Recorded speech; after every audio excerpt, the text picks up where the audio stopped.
Hello, and welcome to the first episode of Let's Cultivate. Look at this mess. I didn't even know where to begin in this series because I could have started in a lot of places.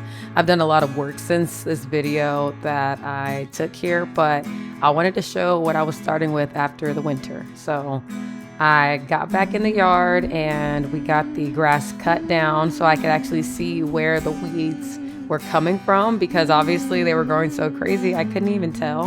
And I also sprayed them with vinegar in between just so that I could kill the tops of them, and I raked them up so all the tops of the weeds are gone. And we got our sand pit back. I took the weeds out of there, and I just want to show you how I got to this point. So the first video that we're going to show you is getting the weeds up. I mean, there were so many weeds that honestly I couldn't even tell where the gravel part of our yard was supposed to begin and where it ended, because it all just looked like a grassy backyard at this point. And I actually did just stop having our lawn cut completely because the winter it wasn't really growing at all. And then all of a sudden in March, lo and behold, in the spring, some stuff sprang up and it was kind of nuts. So I had forgot to record the beginning of the left side of me getting the weeds, so you can tell that that part already looks just like gravel. It looks pretty good, and I'm going to be showing y'all a video of me planting sunflower seeds there, and hopefully by the time I make that video, I will have sunflowers coming up.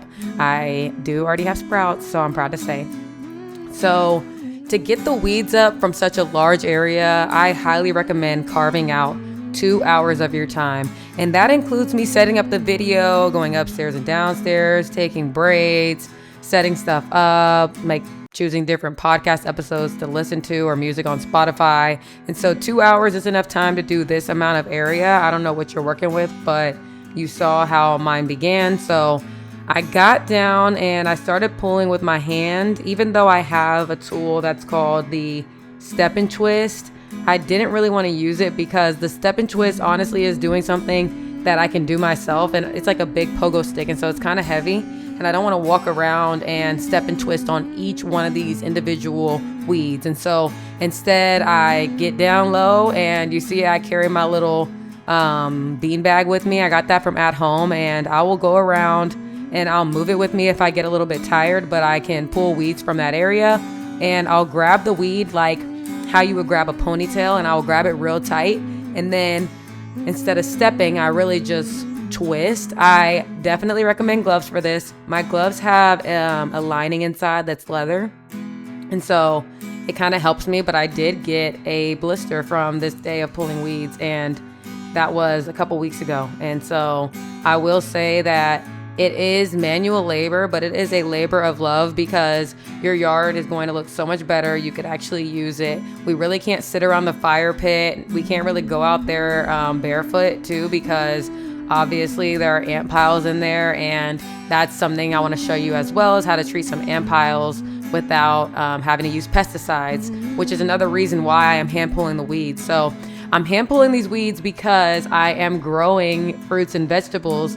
At the beginning of the video, you saw the little garden in the back that I'm working with, and all I have is my transplant peach tree that I brought from my rental home. And now that I have my own backyard, I really want to turn this into an outdoor oasis, somewhere that we can sit and chill. The mosquitoes do get kind of crazy out here, so I have my citronella candles. I set them up. I get the area looking pretty clear for anybody that wants to sit there and doesn't want to get eaten up by mosquitoes. The only thing you can do is get some smoke in the air so I can start the fire, which if you want to sit around the fire, you can't have, so many dead weeds and sticks around. I'm pretty sure that's like a fire hazard. Like, you need to clean the weeds around your fire pit, which I did as well.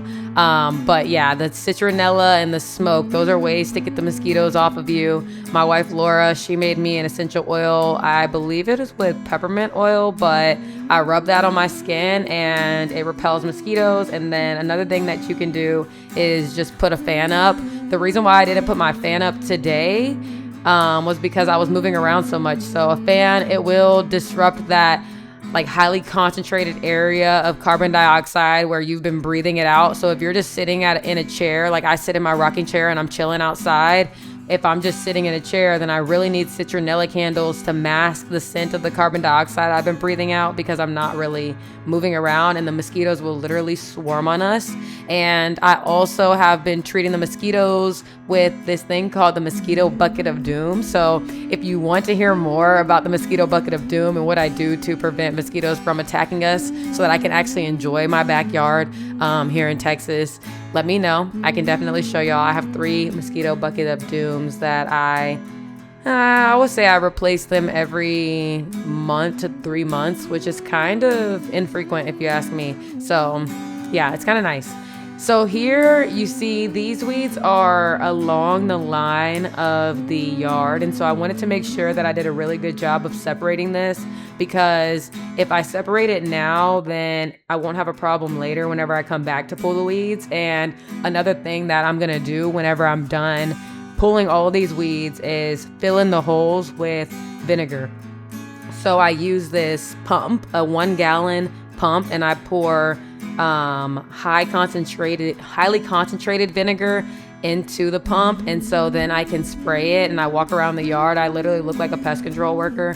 And so this part of the ground, I could not get the stick to stick in the ground, so I just put it in the garden. But I was trying to move my citronella candles around the yard with me, and again, I'm just getting swarmed by mosquitoes every single time I stand still for more than, I would say, 30 seconds to a minute. They would catch me. And so you only get 30 seconds to make a choice and then move to another spot. And honestly, that keeps me highly motivated. It keeps me moving. And maybe this would have taken me longer if I didn't have all these mosquitoes chasing me around the yard, but I definitely know that I was attracting them. So I am going to spray highly concentrated vinegar into each of the holes where I pulled out the weeds, just in case I left any of the roots. I don't want them to sprout back up. And then in a week or 2, I'll go back out and see if I missed any, hand pull any that are still kind of large.